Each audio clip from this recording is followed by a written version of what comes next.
नमस्कार विद्यार्थी मित्रांनो, स्वागत आहे तुमचं आजच्या नवीन व्हिडिओमध्ये। तर आज आपण 15 नोव्हेंबर 2024 च्या चालू घडामोडी पाहणार आहोत। यामध्ये आपण एकूण 10 प्रश्न आणि त्यांची महत्त्वाची माहिती पाहणार आहोत मित्रांनो। आणि तुम्हाला जर या व्हिडिओची पीडीएफ हवी असेल ना, तर व्हिडिओच्या डिस्क्रिप्शन बॉक्समध्ये आपल्या टेलिग्राम चॅनलची लिंक आहे, तेथे तुम्हाला सर्व व्हिडिओच्या पीडीएफ अगदी फ्रीमध्ये मिळतील। तर वेळ वाया न घालवता आपण या व्हिडिओला सुरुवात करूयात। तर या अगोदर आपण कालच्या चालू घडामोडी पाहून घेऊयात। तर कालचा पहिला प्रश्न होता, परराष्ट्र सचिव म्हणून कोणाचा कार्यकाळ नुकताच वाढवण्यात आलेला आहे? तर योग्य उत्तर विक्रम मिस्री यांचा कार्यकाळ वाढवण्यात आलेला आहे।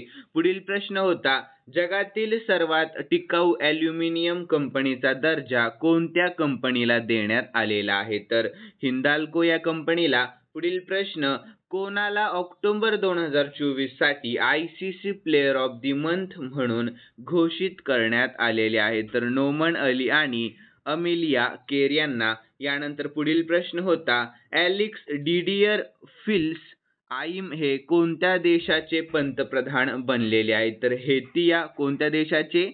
हेतिया। यानंतर पुढील प्रश्न होता, नुकताच कोच ऑफ द इयर महिला पुरस्कार कोणी जिंकला? तर सुमा शिरूर यांनी जिंकलेला आहे। यानंतर पुढील प्रश्न, नुकतीच अमेरिकाच्या राष्ट्रीय सुरक्षा सल्लागारपदी कोणाची नियुक्ती करण्यात आलेली आहे? तर माईक वॉल्टज यांची नियुक्ती करण्यात आलेली आहे। यानंतर भारत आणि कोणत्या देशामध्ये पॅटसीर हवाई संरक्षण प्रणालीसाठी करार झाला? तर रशिया या। यानंतर पुढील प्रश्न, नुकताच मध्य प्रदेश पर्यटनाचा चेहरा म्हणून कोणाला घोषित करण्यात आलेले आहे? तर पंकज त्रिपाठी यांना।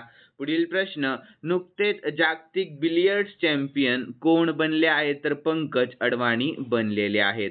यानंतर शेवटचे 2 प्रश्न राहिलेत मित्रांनो। तर नुकतेच वरदान कमलाकर राव यांचे निधन झाले, तर ते कोण होते? तर मृदंगम विद्वान होते। कोण होते? मृदंगम विद्वान। आणि इंडियन ऑइल कॉर्पोरेशनचे नवे अध्यक्ष म्हणून कोणाची नियुक्ती करण्यात आली? तर अरविंदर सिंग साहनी यांची नियुक्ती करण्यात आलेली आहे, लक्ष द्या। यानंतर मित्रांनो, आजच्या चालू घडामोडी पाहून घेऊयात आपण। आणि आजचा पहिला प्रश्न आहे, केंद्र सरकारने कोणत्या संघटनेसाठी पहिली सर्व महिला बटालियन मंजूर केलेली आहे? तर याचे योग्य उत्तर ऑप्शन बी, CISF। ठीक आहे, लक्षात ठेवा। यानंतर आपण याविषयी महत्त्वाची माहिती पाहून घेऊयात।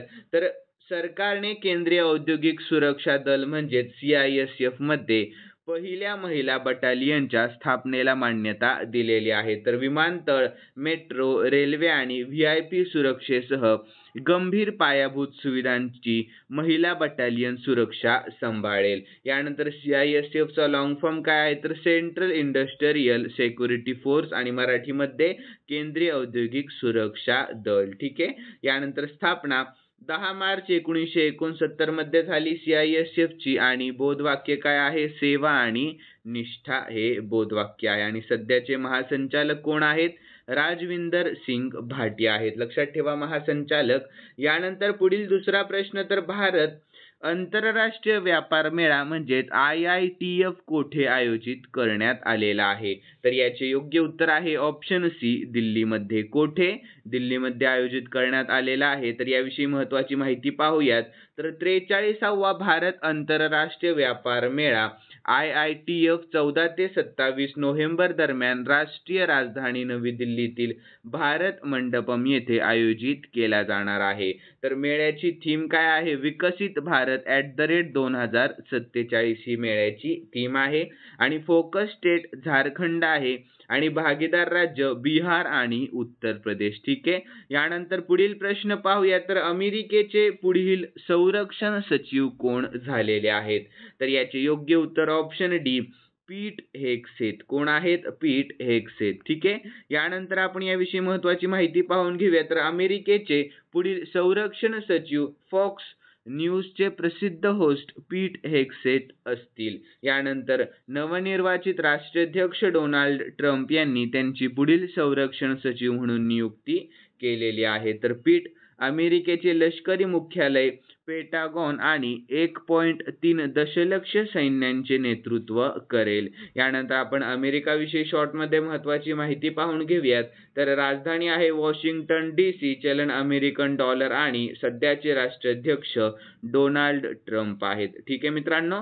यानंतर पुढील चौथा प्रश्न पाहूया. तर जगातील पहिले हाय अल्टिट्यूड पॅरा स्पोर्ट्स सेंटर कोठे स्थापन केले जाईल? तर याचे योग्य उत्तर आहे ऑप्शन बी, लेहमध्ये स्थापन केले जाईल. कोठे? लेहमध्ये. तर याविषयी महत्त्वाची माहिती देखील पाहून घेऊया. तर देशातील खेळांना प्रोत्साहन देण्याच्या उद्देशाने जगातील पहिले उच्च उंचीचे पॅरा स्पोर्ट्स सेंटर लवकरच लेह लडाख येथे स्थापन केले जाणार आहे. यानंतर यासाठी लडाख ॲटोनॉमस हिल डेव्हलपमेंट कौन्सिल्स म्हणजेच LAHDC, लेह आणि आदित्य मेहता फाउंडेशन म्हणजेच AMF यांच्यात सामंजस्य करारावर स्वाक्षरी देखील करण्यात आलेली आहे. यानंतर आपण जगातील पहिले यावर चालू घडामोडी पाहून घेऊयात मित्रांनो. तर जगातील पहिले वैदिक घड्याळ विक्रम आहे. जगातील पहिली CO2 वनस्पती आइसलँड. जगातील सर्वात मोठे क्रिकेट स्टेडियम अहमदाबाद. जगातील पहिले 6G उपकरण जपान आणि जगातील पहिली हायड्रोजन ट्रेन जर्मनी आणि जगातील पहिला कृत्रिम सूर्य चीन. यानंतर जगातील पहिला लाकडी उपग्रह जपान. ठीक आहे, लक्षात ठेवा, खूप महत्त्वाची माहिती आहे मित्रांनो. यानंतर पुढील प्रश्न आहे 5वा. तर जागतिक मधुमेह दिवस दरवर्षी केव्हा साजरा केला जातो? तर याचे योग्य उत्तर आहे ऑप्शन सी, 14 नोव्हेंबर दिवशी जागतिक मधुमेह दिवस साजरा केला जातो. आणि या दिवशी मित्रांनो जागतिक बाल दिवस देखील साजरा केला जातो, हेही लक्षात ठेवा. यानंतर आपण याविषयी महत्त्वाची माहिती देखील पाहून घेऊया. तर जागतिक मधुमेह दिवस दरवर्षी 14 नोव्हेंबर रोजी जगभरात साजरा केला जातो आणि मधुमेहाबद्दल जागतिक जागरूकता वाढवण्यासाठी या दिवसाचे आयोजन करण्यात आलेले होते. तर नोव्हेंबर महिन्यातील महत्त्वाचे दिवस आपण या ठिकाणी पाहणार आहोत. तर 1 नोव्हेंबरला पत्रकारांविरुद्धच्या गुन्ह्यांसाठी शिक्षा संपवण्याचा आंतरराष्ट्रीय दिवस साजरा करण्यात आला. 5 नोव्हेंबरला जागतिक त्सुनामी जागरूकता दिवस. 6 नोव्हेंबरला युद्ध आणि सशस्त्र संघर्षात पर्यावरणाचे शोषण रोखण्यासाठी आंतरराष्ट्रीय दिवस साजरा करण्यात आला. 7 नोव्हेंबरला छठ पूजा, बाल सुरक्षा दिवस, राष्ट्रीय कर्करोग जागरूकता दिवस आणि चंद्रशेखर वेंकटरमण जयंती साजरा करण्यात आली. यानंतर 8 नोव्हेंबरला जागतिक रेडिओग्राफी दिवस. 9 नोव्हेंबरला राष्ट्रीय विधी सेवा दिवस आणि जागतिक स्वातंत्र्य दिवस साजरा करण्यात आला. 10 नोव्हेंबरला शांतता आणि विकासासाठी जागतिक विज्ञान दिवस साजरा करण्यात आला आणि 11 नोव्हेंबरला राष्ट्रीय शिक्षण दिवस. 12 नोव्हेंबरला जागतिक निमोनिया दिवस आणि 14 नोव्हेंबरला बाल दिवस आणि जागतिक मधुमेह दिवस साजरा करण्यात आलेला आहे. यानंतर मित्रांनो 6वा प्रश्न आहे अलीकडेच चर्चेत आलेला सुखना तलाव कोणत्या शहरात आहे? तर याचे योग्य उत्तर आहे मित्रांनो ऑप्शन डी, चंदीगड. या कोणत्या? तर चंदीगड या. तर यानंतर आपण याविषयी महत्त्वाची माहिती पाहून घेऊयात मित्रांनो. तर केंद्रीय पर्यावरण, वन आणि हवामान बदल मंत्रालयाने अलीकडे चंदीगडमधील हरियाणाच्या बाजूला असलेल्या सुखना वन्यजीव अभयारण्याच्या 1 किलोमीटर ते 2.035 किलोमीटर पर्यंतचा परिसर इको सेन्सिटिव्ह झोन म्हणजेच ESZ म्हणून चिन्हांकित करण्यासाठी एक अधिसूचना जारी केलेली आहे. यानंतर पुढील प्रश्न आहे 7वा. तर महत्त्वाचा प्रश्न आहे मित्रांनो, प्रश्नाकडे लक्ष द्या. तर 2024चा बुकर पुरस्कार कोणाला मिळालेला आहे? तर याचे योग्य उत्तर आहे ऑप्शन ए, सामंथा हार्वे यांना मिळालेला आहे. तर याविषयी महत्त्वाची माहिती देखील पाहून घेऊयात. तर आंतरराष्ट्रीय अंतराळ स्थानकावर आधारित ऑर्बिटल या कादंबरीसाठी सामंथा हार्वे यांना 2024चा बुकर पुरस्कार जाहीर झालेला आहे. तर 2019 पासून बुकर पारितोषिक जिंकणारी सामंथा हार्वे ही पहिली महिला आहे आणि हार्वेला 50,000 पाऊंड आणि एक ट्रॉफी देखील मिळालेली आहे. यानंतर 8वा प्रश्न पाहूया. तर long range land attack cruise missile म्हणजेच LRLACM कोणत्या संस्थेने विकसित केले आहे? तर याचे योग्य उत्तर आहे ऑप्शन ए, संरक्षण संशोधन आणि विकास संस्थेने म्हणजेच DRDO या. यानंतर आपण याविषयी महत्त्वाची माहिती पाहून घेऊया. तर DRDOने अलीकडेच त्यांच्या लांब पल्ल्यांच्या लँड अटॅक क्रूज क्षेपणास्त्राची पहिली उड्डाण चाचणी घेतलेली आहे. आणि यानंतर LRLACM हे युनिव्हर्सल व्हर्टिकल लॉन्च मॉड्यूल वापरून मोबाईल ग्राउंड आधारित सिस्टम आणि फ्रंटलाईन जहाजांमधून लॉन्च केले जाऊ शकते. यानंतर DRDOचा लॉंग फॉर्म काय आहे तर Defence Research and Development Organisation. ठीक आहे. यानंतर DRDOची स्थापना 1958 मध्ये झाली. मुख्यालय नवी दिल्ली आणि सध्याचे अध्यक्ष डॉक्टर समीर व्ही कामत आहेत. ठीक आहे. यानंतर मित्रांनो 9वा प्रश्न तर professional golf tour of the इंडियाचे CEO म्हणून कोणाची नियुक्ती करण्यात आलेली आहे. तर हा देखील खूप महत्त्वाचा प्रश्न आहे. तर याचे योग्य उत्तर आहे ऑप्शन डी, अमनदीप जोहल यांची. कोणाची? अमनदीप जोहल यांची. तर याविषयी महत्त्वाची माहिती पाहून घेऊयात.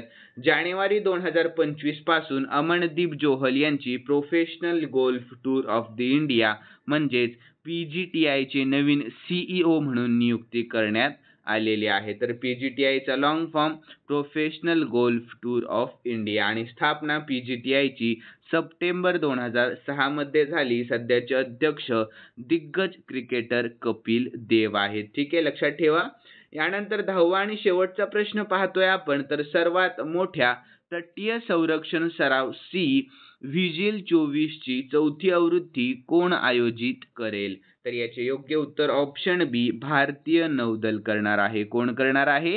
भारतीय नौदल. तर याविषयी महत्त्वाची माहिती पाहून घेऊयात मित्रांनो. तर भारतीय नौदल 20 आणि 21 नोव्हेंबर रोजी आपल्या राष्ट्रीय तटीय संरक्षण सराव व्हिजिल 24च्या 4थ्या आवृत्तीचे आयोजन करणार आहे. तर या वर्षीचा सराव हा आतापर्यंतचा सर्वात मोठा सराव असेल, ज्यामध्ये भारताचा विशाल किनारपट्टीचा प्रदेश समाविष्ट असणार आहे आणि त्यात 6 सरकारी मंत्रालय आणि 21 संस्थांचा सहभाग देखील असणार आहे. यानंतर आपण भारतीय नौदलाविषयी शॉर्टमध्ये महत्त्वाची माहिती देखील पाहून घेऊयात मित्रांनो. तर स्थापना झालेली आहे 5 सप्टेंबर 1612 मध्ये. मुख्यालय नवी दिल्ली आणि अध्यक्ष ॲडमिरल दिनेश कुमार त्रिपाठी आहे. ठीक आहे, लक्षात ठेवा, महत्त्वाची माहिती आहे. यानंतर मित्रांनो खालील प्रश्न मी स्पेशली तुमच्यासाठी ठेवलेला आहे आणि हा प्रश्न आपण कालच्या चालू घडामोडीमध्ये पाहिला होता. ज्यांनी कालचा व्हिडिओ पाहिलेला असेल त्यांना नक्कीच या प्रश्नाचे उत्तर येईल अशी मी अपेक्षा करतो. तर प्रश्न असा आहे, नुकतेच जागतिक बिलियर्ड्स चॅम्पियन कोण बनलेले आहेत? तर याचे योग्य उत्तर तुम्हाला आपल्या कमेंट बॉक्समध्ये सांगण्याचा प्रयत्न करायचा आहे. आणि तुम्हाला जर आजचा व्हिडिओ आवडलेला असेल तर नक्कीच या व्हिडिओला लाईक करा आणि सबस्क्राईब करायला अजिबात विसरू नका. तर चला भेटूयात नवीन व्हिडिओमध्ये. धन्यवाद.